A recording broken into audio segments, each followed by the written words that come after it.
സെമിനാറിൻ്റെ അധ്യക്ഷൻ, ഉദ്ഘാടകൻ, ഇതിലെ പങ്കാളികളായിട്ടുള്ള പ്രമുഖ വ്യക്തിത്വങ്ങളെ, സുഹൃത്തുക്കളെ, നമ്മുടെ രാജ്യത്ത് നിന്ന് ജനാധിപത്യം നിഷ്ക്രമിച്ചുകൊണ്ടിരിക്കുന്ന കാലഘട്ടത്തിൽ യങ് ഡെമോക്രാറ്റ്സ് ഉയർന്നു വരുന്നു എന്നത് സന്തോഷകരമാണ്.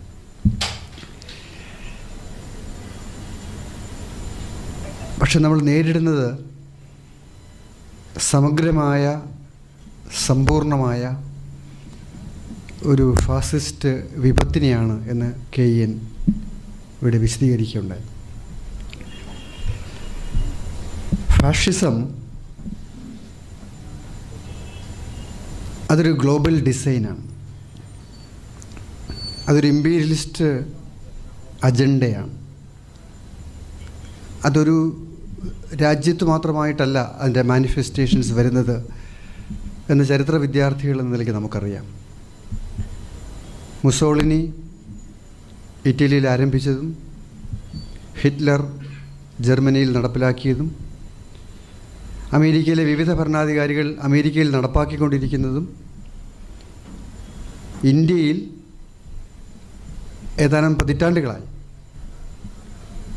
ഫാസിസത്തിൻ്റെ പാതയിലൂടെ സഞ്ചരിച്ചുകൊണ്ടിരിക്കുന്ന ഭരണാധികാരികളുമുള്ള അതിൻ്റെ വിവിധ തരം, വിവിധ ഇനം മാനിഫെസ്റ്റേഷൻസ് നമ്മൾ കാണുകയാണ്. എന്താണ് ഫാഷിസം എന്നത്? ഫാസിസം മനുഷ്യനെ ഇല്ലായ്മ ചെയ്യുന്നു എന്നതാണ്. സമ്പൂർണ്ണ ഫാഷിസം ഒരു രാജ്യത്ത് നിലവിൽ വന്നാൽ അവിടെ മനുഷ്യരുണ്ടാകില്ല എന്നതാണ്. മനുഷ്യൻ്റെ രൂപം മാത്രമേ ഉണ്ടാവുള്ളൂ. ഭാവം, വികാരം, ചിന്ത അതൊന്നും മനുഷ്യരുടേതായിരിക്കില്ല. അതാണ്. അപ്പോൾ അങ്ങനെ ഒരു ഫാസിസ്റ്റ് പ്രത്യയശാസ്ത്രം നമ്മൾ വേട്ടയാടുമ്പോൾ ആ പ്രത്യയശാസ്ത്രം മനുഷ്യൻ്റെ ബ്രെയിനിനെ ലക്ഷ്യം വയ്ക്കുമ്പം അവർ സ്വാഭാവികമായും സർവകലാശാലകളെ ആക്രമിക്കും. മുസോളിനി ആദ്യം തകർക്കാൻ ശ്രമിച്ചത് ഇറ്റലിയിലെ സർവകലാശാലകളെയായിരുന്നു എന്ന് നമുക്കറിയാം. ഇന്ത്യയിലും വ്യത്യസ്തമല്ല. ഇപ്പോൾ സർവകലാശാലകളെ ഇല്ലാതാക്കണം. കാരണം സർവകലാശാലകളിൽ നിന്നാണ് ഈ പറയുന്ന പ്രക്ഷോഭത്തിൻ്റെ നാമ്പുകൾ ഉടലെടുക്കുന്നത്. ഇപ്പോഴും നമ്മുടെ രാജ്യത്ത് സർവകലാശാലകളിൽ പ്രക്ഷോഭം ഉയർന്നു വരികയാണ്. അപ്പോൾ അവിടെ ബൗദ്ധികമായി പിടികൂടുക, ക്യാച്ച് ദം യങ് എന്നവർ പറഞ്ഞത് വെറുതെ അല്ല, വളരെ ആസൂത്രിതമാണ്. അപ്പോൾ അത് നരേന്ദ്രമോദിയിൽ തുടങ്ങിയതല്ല എന്ന് നമുക്കറിയാം. നരേന്ദ്രമോദി ഈ ഫാസിസ്റ്റ് സമ്പ്രദായത്തിൻ്റെ ഒരു വിനീത ദാസൻ മാത്രമാണ്, നടപ്പാക്കി കൊടുക്കുന്ന ഒരാൾ മാത്രമാണ്. ഫാഷിസം ഒരു ക്ലാസ് പ്രത്യയശാസ്ത്രമാണ്. അത് നരേന്ദ്രമോദി പോയാലും മറ്റൊരാൾ വന്നാലും ഭരണകൂടത്തിന് താല്പര്യങ്ങൾക്ക് വേണ്ടിയിട്ടാണ് ഫാസിസം നടപ്പിലാക്കുന്നത്. അപ്പോൾ അതുകൊണ്ട് നമ്മളതിനെ ആഴത്തിൽ വിശകലനം ചെയ്തുകൊണ്ട് വേണം.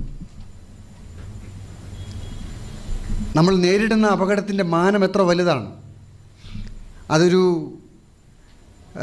ചരിത്രം തിരുത്തി എഴുതുന്നതിലോ അല്ലെങ്കിൽ ചില്ലറ പരിഷ്കാരങ്ങൾ വരുത്തുന്നതിലൂടെ സംഭവിച്ചുകൊണ്ടിരിക്കുന്ന ഒരു കാര്യം മാത്രമല്ല.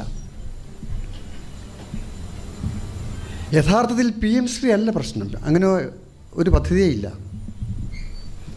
പദ്ധതി ദേശീയ വിദ്യാഭ്യാസ നയമാണ്. ഇപ്പം ന്യൂ എഡ്യൂക്കേഷൻ പോളിസി നടപ്പാക്കാൻ കേന്ദ്ര ഗവൺമെൻറ് ഒരു SPV തയ്യാറാക്കിയിരിക്കുന്നു. അതാണ് PM Shri, special purpose work എന്ന് നമ്മൾ പറയും. ഒരു പ്രത്യേക പദ്ധതി നടപ്പാക്കിയെടുക്കാൻ വേണ്ടി ഇംപ്ലിമെൻറ്റേഷൻ ചെയ്യുന്നതിൻ്റെ ഭാഗമായി ഒരു പ്രോജക്റ്റ് കൊണ്ടുവരുന്നു, ഒരു സ്കീം കൊണ്ടുവരുന്നു. അതാണ് PM ശ്രീ. അപ്പോൾ അതുകൊണ്ട് ദേശീയ വിദ്യാഭ്യാസ നയം കേരളത്തിൽ നടപ്പാക്കില്ല എന്ന നയം UDF ഗവൺമെൻറ്റിനുണ്ടോ? LDF ഗവൺമെൻറ്റിനുണ്ടായിരുന്നോ? ഇല്ല. ദേശീയ വിദ്യാഭ്യാസ നയത്തിൻ്റെ ഒരു 80% കേരളത്തിൽ നടപ്പാക്കപ്പെട്ട് കഴിഞ്ഞു.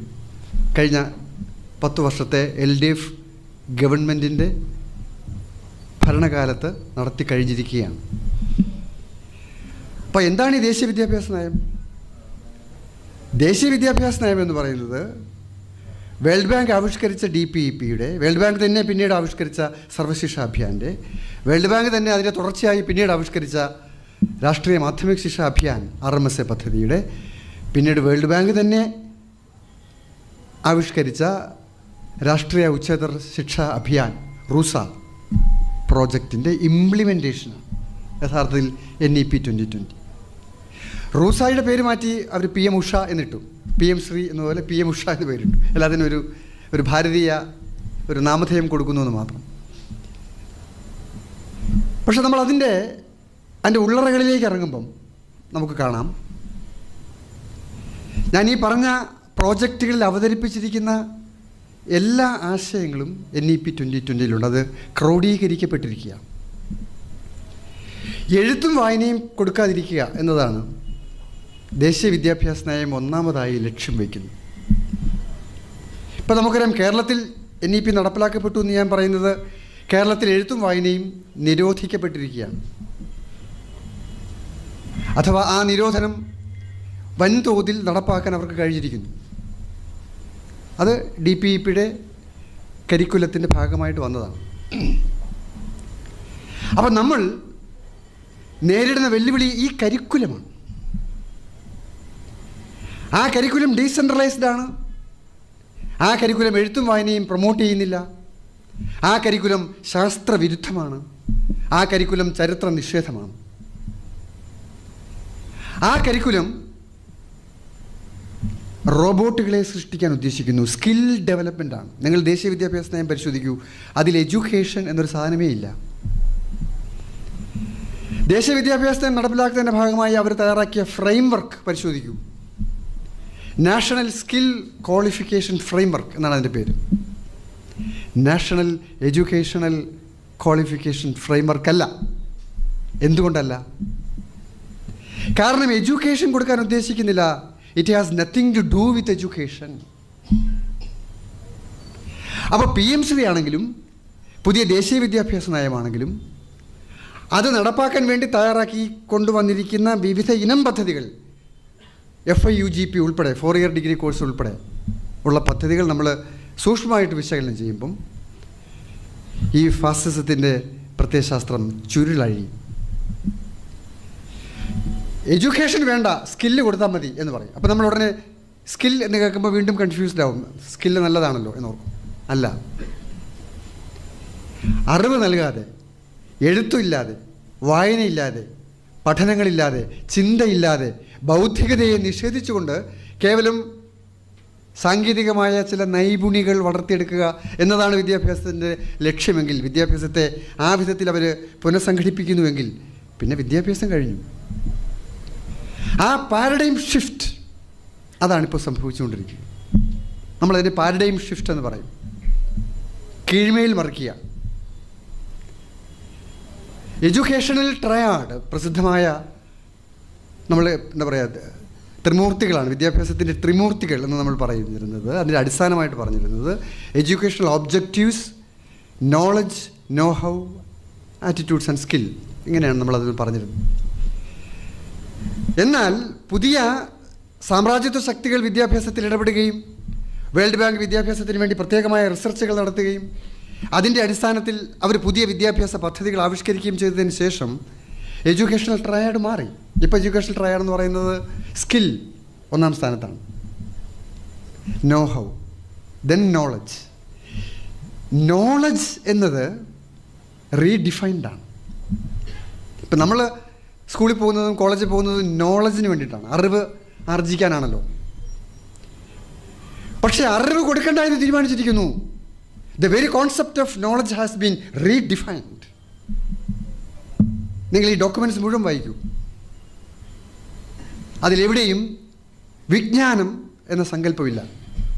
നോളജ് എന്ന പദം ചിലപ്പോൾ പ്രയോഗിക്കുമായിരിക്കാം, പക്ഷേ ആ വിജ്ഞാനത്തെ അടിസ്ഥാനപ്പെടുത്തി പതിറ്റാണ്ടുകളിലൂടെ നമ്മുടെ നവോത്ഥാനം സൃഷ്ടിച്ച നമ്മുടെ ജനാധിപത്യ പ്രക്ഷോഭങ്ങളിലൂടെ നാം വളർത്തിയെടുത്ത നമ്മളിപ്പോൾ വിദ്യാഭ്യാസം, സാർവത്രിക വിദ്യാഭ്യാസം, ജനാധിപത്യ വിദ്യാഭ്യാസം, ശാസ്ത്രീയ മതേതര എന്നൊക്കെ നമ്മൾ പറയുന്നില്ലേ, ഇങ്ങനെയുള്ള പദാവലികളിലൂടെ നമ്മൾ അവതരിപ്പിക്കുന്ന അഥവാ നമ്മൾ പടുത്തുയർത്തിയ ഒരു വിദ്യാഭ്യാസ സമ്പ്രദായമുണ്ടല്ലോ, ആ സമ്പ്രദായത്തെ അറബിക്കടലിൽ ഒഴുക്കി കളഞ്ഞിരിക്കുന്നു. പകരം ഈ പറയുന്ന റോബോട്ടിക് സ്കില്ല് കൊടുക്കുക. ആ റോബോട്ടിക് സ്കിൽ നിയോ ലിബറലിസത്തിൻ്റെ മാനിഫെസ്റ്റേഷനാണ്, അതിൻ്റെ പദ്ധതിയുടെ അടിസ്ഥാനത്തിലാണ് അത് കൊടുക്കുക. കാരണം ഗ്ലോബൽ മാർക്കറ്റിന് അങ്ങനെയുള്ള സ്കിൽഡ് ലേബറേഴ്സിനെ, ചീപ്പ് ലേബർ ഫോഴ്സിനെ ആവശ്യമുണ്ട്. അപ്പോൾ അത് ഉൽപ്പാദിപ്പിക്കുക. 4 ഇയർ ഡിഗ്രി കോഴ്സ് ഇപ്പോൾ കേരളത്തിൽ നടപ്പിലാക്കി കൊടുക്കുന്ന NEP-യുടെ ദേശീയ വിദ്യാഭ്യാസ നയത്തിൻ്റെ കോൺക്രീറ്റ് ആയിട്ടുള്ള ഉദാഹരണമായിട്ട് നമ്മൾ എടുത്താൽ, DPP കോൺക്രീറ്റ് ഉദാഹരണമാണ്, പക്ഷേ ഏറ്റവും പുതിയ എടുത്താൽ അതിൽ വിദ്യാഭ്യാസം കൊടുക്കുന്നില്ലല്ലോ, ശാസ്ത്രം പഠിപ്പിക്കുന്നില്ലല്ലോ, ചരിത്രമില്ലല്ലോ, സാഹിത്യം ഔട്ട്ഡേറ്റഡ് എന്നാണ് പറയുന്നത്. അപ്പോൾ സാഹിത്യമില്ലാതെ, ചരിത്രമില്ലാതെ, ശാസ്ത്രത്തിൻ്റെ അടിസ്ഥാന പാഠങ്ങളില്ലാതെ എങ്ങനെയാണ് മനുഷ്യൻ ഡെവലപ്പ് ചെയ്യുക? മനുഷ്യനുണ്ടാവത്തില്ല. നോക്കൂ, കേരളത്തിൽ എത്ര പേർ ഇപ്പോൾ പത്രം വായിക്കുന്നുണ്ട്? എത്ര പേർ സീരിയസ് ആയിട്ട് വായിക്കുന്നു? അതിൻ്റെ ശതമാന കണക്ക് നോക്കിയാൽ നമുക്ക് മനസ്സിലാവും. അപ്പോൾ ഇത് കുറഞ്ഞു കുറഞ്ഞു വരിക. വാസ്തവത്തിൽ അതാണ് ഫാഷിസം സൃഷ്ടിക്കുന്ന ഒരു ബാക്ക്ഗ്രൗണ്ട്. അവർക്കൊരു ഫാസിസം എപ്പോഴാണ് കടന്നു വരുന്നത്?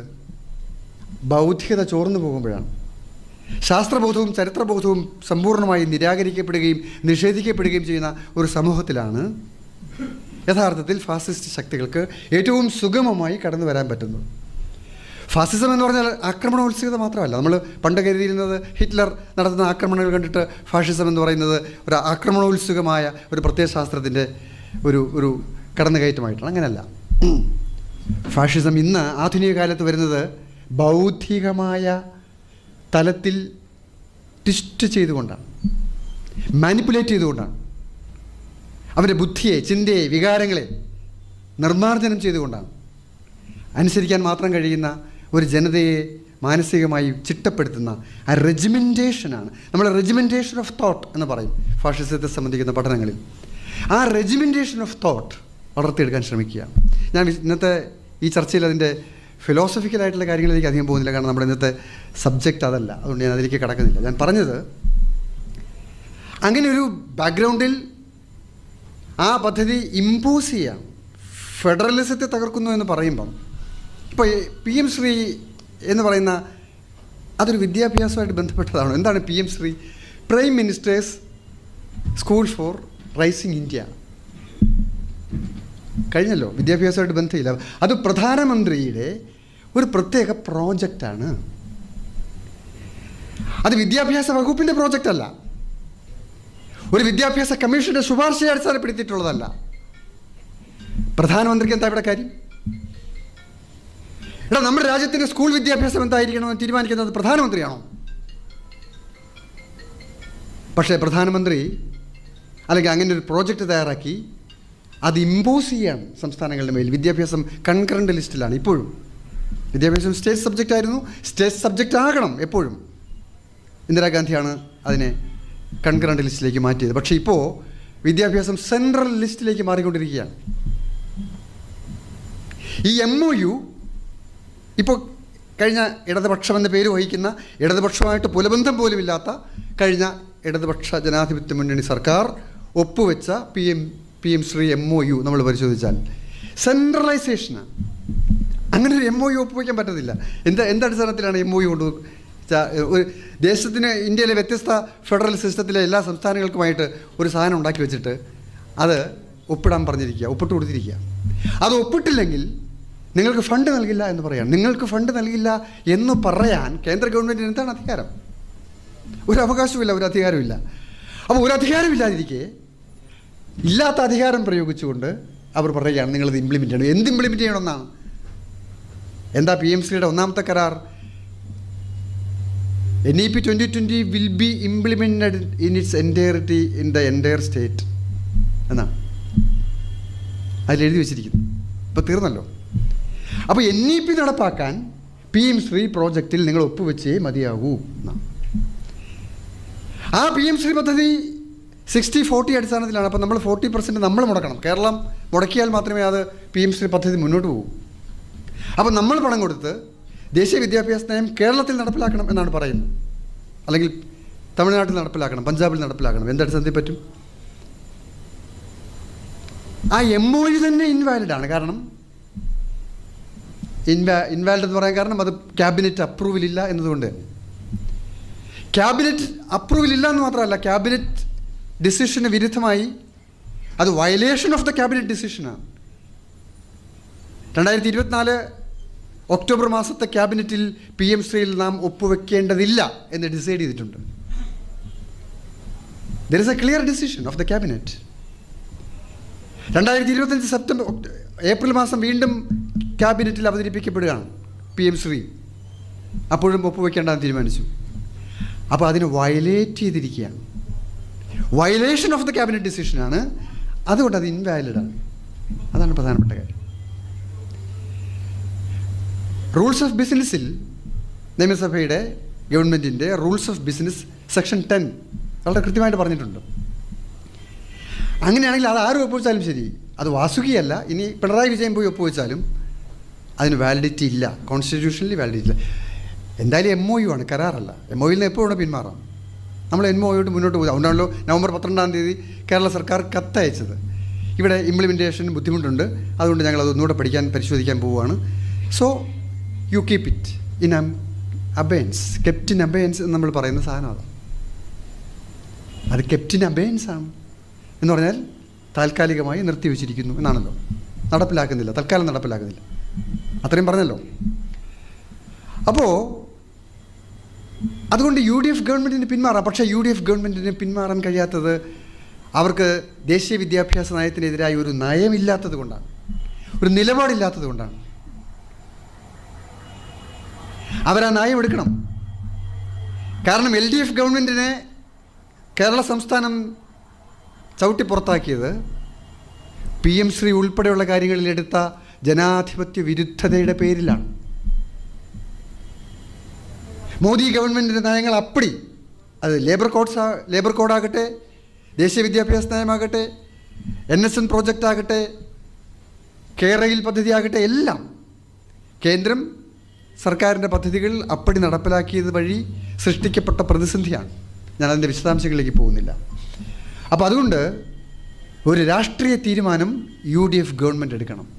എന്താ രാഷ്ട്രീയ തീരുമാനം? PMC MOUമായി നമ്മൾ മുന്നോട്ട് പോകുന്നില്ല. ഇപ്പോൾ സ്റ്റാറ്റസ് കോ മെയിൻറ്റെയിൻ ചെയ്യുക എന്ന് പറഞ്ഞാൽ തന്നെ അർത്ഥം അത് കെപ്റ്റ് ഇൻ അബയൻസിലായിരിക്കും, മുന്നോട്ട് പോകുന്നില്ല, അത്രയേ ഉള്ളൂ. മന്ത്രിസഭാ ഉപസമിതിയെ തീരുമാനിച്ചു. മന്ത്രിസഭാ ഉപസമിതി ഇങ്ങനെ വിറക്കിയ അവർക്ക് ഒരു ഡിസിഷൻ എടുക്കാൻ പറ്റുന്നില്ല, കാരണം വ്യക്തത ഇല്ലാത്തതുകൊണ്ടാണ്. അപ്പോൾ എന്തായാലും അങ്ങനെ ഒരു പശ്ചാത്തലത്തിൽ നമുക്ക് ഒരു വലിയ resistance movement, save education movement build up ചെയ്യണം എന്നതാണ് എൻ്റെ വിനീതമായ റിക്വസ്റ്റ്. അത് മതാടിസ്ഥാനത്തിലല്ല, ജാതി അടിസ്ഥാനത്തിലുമല്ല. ഹിന്ദുത്വ പ്രത്യയശാസ്ത്രത്തെ നമുക്ക് ഇസ്ലാമിക പ്രത്യയശാസ്ത്രം കൊണ്ട് പ്രതിരോധിക്കാനാവില്ല, ക്രിസ്ത്യൻ ഐഡിയോളജി കൊണ്ട് പ്രതിരോധിക്കാനാവില്ല, ദളിത് സ്വത്വ സങ്കല്പങ്ങൾ കൊണ്ട് പ്രതിരോധിക്കാനാവില്ല. ഹിന്ദുത്വ എന്ന ഫാസിസ്റ്റ് ഐഡിയോളജിയെ പ്രതിരോധിക്കാൻ ജനാധിപത്യപരമായ, വിശാലമായ, മതേതരമായ ഒരു വലിയ ബഹുജന പ്രക്ഷോഭത്തിന് മാത്രമേ അതിനെ പ്രതിരോധിക്കാനാവൂ. തീർച്ചയായിട്ടും നമുക്ക് പ്രതിരോധിക്കാനാവും, അതിനകത്ത് ആശങ്കകളുണ്ട്. പക്ഷേ ചരിത്രത്തിൻ്റെ ഗതിവിഗതികൾ നമ്മൾ പഠിച്ചാൽ, ചരിത്ര വിദ്യാർത്ഥികൾ നമുക്കറിയാം, സമൂഹം മുന്നോട്ട് തന്നെ പോകും. ഈ പ്രതിസന്ധി നമ്മൾ മറികടക്കുക തന്നെ ചെയ്യും, ഒരു തർക്കമില്ല. ഇതൊരു പ്രതിസന്ധിയാണ്, വൈജ്ഞാനികമായ പ്രതിസന്ധിയാണ്, വിദ്യാഭ്യാസപരമായ പ്രതിസന്ധിയാണ്, സാമൂഹ്യമായ പ്രതിസന്ധിയാണ്.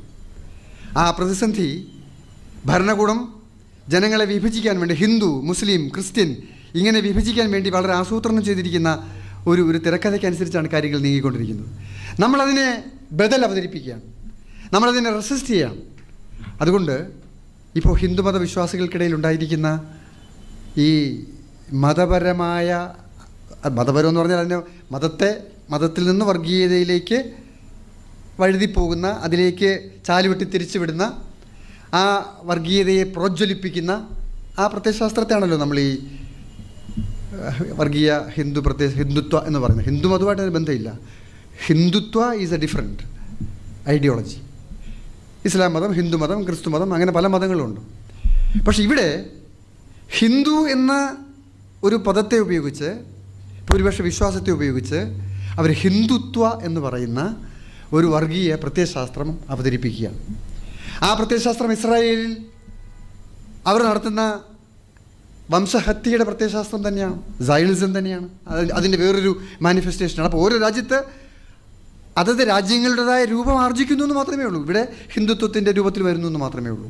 അപ്പോൾ അതുകൊണ്ട് ഇന്ത്യയിലൊരു ബഹുജന പ്രസ്ഥാനം വിദ്യാഭ്യാസ രംഗത്ത് പ്രത്യേകിച്ചും ഒരു സെക്യുലർ ഡെമോക്രാറ്റിക് മൂവ്മെൻറ്റ് ബിൽഡപ്പ് ചെയ്യണം എന്നതാണ് PM ശ്രീയും ദേശീയ വിദ്യാഭ്യാസ നയവും നമ്മളോട് ആവശ്യപ്പെടുന്നത്. ഞാനുണ്ട് മറ്റ് വിശദാംശങ്ങളിലേക്ക് ഞാൻ പോകുന്നില്ല. ഇന്നത്തെ നമ്മുടെ ഈ ചെറു പ്രഭാഷണത്തിൽ സമയം അതിക്രമിക്കുന്നു എന്നുള്ളത് കൊണ്ട് ഞാനിവിടെ അവസാനിപ്പിക്കുകയാണ്. ഈ എഡ്യൂക്കേഷൻ, വിദ്യാഭ്യാസം, സാർവത്രികമായ വിദ്യാഭ്യാസം, നമ്മൾ പറയുന്ന ജനാധിപത്യ വിദ്യാഭ്യാസം, നമ്മുടെ ഭരണഘടന നമുക്ക് ഉറപ്പ് നൽകുന്ന വിദ്യാഭ്യാസം, ആ വിദ്യാഭ്യാസം ഇന്ന് നമ്മുടെ കൺമുന്നിൽ തകർന്ന് തരിപ്പണമായിക്കൊണ്ടിരിക്കുകയാണ്. ഓരോ നിമിഷവും തകർത്തുകൊണ്ടിരിക്കുകയാണ്. അതിൽ നിന്ന് വിദ്യാഭ്യാസത്തെ വീണ്ടെടുക്കാൻ, അങ്ങനെ വിദ്യാഭ്യാസത്തെ വീണ്ടെടുക്കുന്നതിലൂടെ മനുഷ്യരെ വീണ്ടെടുക്കുവാൻ, മനുഷ്യരെ സൃഷ്ടിക്കുവാൻ ബദൽ വിദ്യാഭ്യാസം കൊടുക്കണം. ഇപ്പോൾ നമ്മൾ സേവ് എഡ്യൂക്കേഷൻ കമ്മിറ്റി ബദൽ വിദ്യാഭ്യാസം കൊടുക്കാൻ പ്ലാൻ ചെയ്തിരിക്കുക. ഇപ്പോൾ നമ്മൾ തുടങ്ങിക്കഴിഞ്ഞു. ഇപ്പോൾ തൃശ്ശൂർ നമ്മളിപ്പോൾ അക്ഷര പഠന കളരികൾ ആരംഭിച്ചു. എറണാകുളത്ത് നമ്മൾ ആരംഭിച്ചു. അക്ഷരം നമ്മൾ പഠിപ്പിക്കും, സർക്കാർ പഠിപ്പിക്കില്ല. ചരിത്രം നമ്മൾ പഠിപ്പിക്കും, സർക്കാർ പഠിപ്പിക്കില്ല. ശാസ്ത്രം നമ്മൾ പഠിപ്പിക്കും, സർക്കാർ പഠിപ്പിക്കില്ല. അപ്പോൾ വിദ്യാഭ്യാസത്തെ, ദേശീയ വിദ്യാഭ്യാസ നയത്തെ നമ്മൾ വെല്ലുവിളിക്കുകയാണ്. അങ്ങനെ വെല്ലുവിളിച്ചുകൊണ്ട് ഒരു ജനാധിപത്യ വിദ്യാഭ്യാസ സമ്പ്രദായം ബദലായി ഈ സമൂഹത്തിൽ വളർത്തിയെടുത്തുകൊണ്ട് മനുഷ്യരെ പുനഃസൃഷ്ടിച്ചുകൊണ്ട് ഫാസിസത്തിനെതിരായിട്ടുള്ള ഈ മൂവ്മെൻറ്റ് നമുക്ക് മുന്നോട്ട് കൊണ്ടുപോകാം എന്ന് മാത്രം പറഞ്ഞുകൊണ്ട് എൻ്റെ ഇളയ വാക്കുകൾ അവസാനിപ്പിക്കുന്നു. ഏവർക്കും അഭിവാദ്യം.